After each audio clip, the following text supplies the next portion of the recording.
బ్రహ్మచారి సదాసుఖి.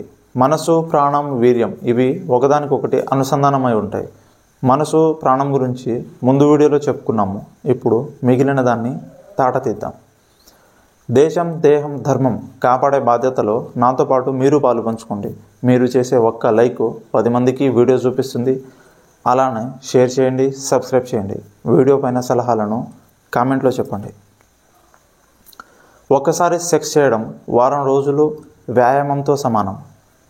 చిన్నప్పుడు ఏదో మ్యాగజైన్లో చదువుకున్న విషయం. రాసిన వాడికి బుద్ధి లేదు, చదివిన నాకు బుద్ధి లేదు. అలానే హస్తప్రయోగం వల్ల నష్టం ఏమీ ఉండదు. వీర్యాన్ని కాపాడినా కూడా నిద్రలో వ్యర్థంలా బయటికి వెళ్ళిపోతుంది అని. హస్తప్రయోగం వల్ల మానసిక ప్రశాంతత కలుగుతుంది తప్ప ఎలాంటి సైడ్ ఎఫెక్ట్స్ ఉండదు అని అలా రకరకాలుగా సమాధానాలను మనం అందరం ఎక్కడో ఒకచోట చదివే ఉంటాము, ఎవరి నోటో వినే ఉంటాము.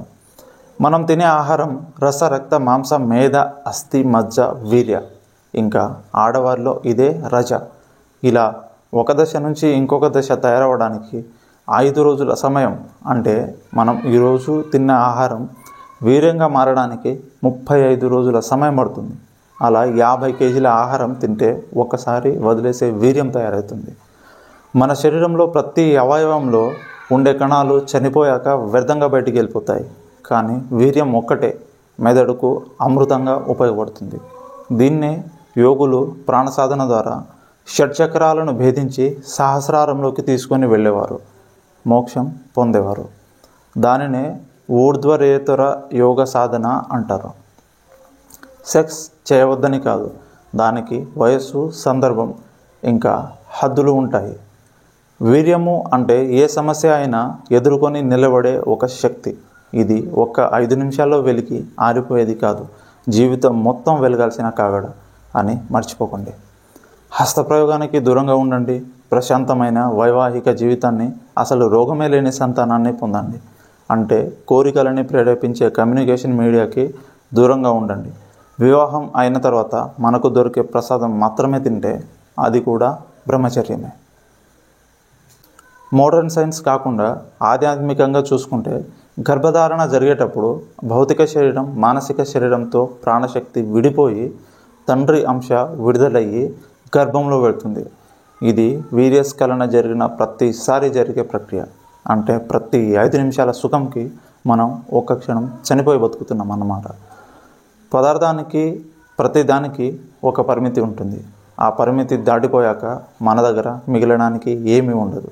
ఇంకా పెళ్లి తర్వాత వచ్చే సంతాన సమస్యలకి కారణం కూడా అదే, ప్రాణశక్తి లేకపోవడం.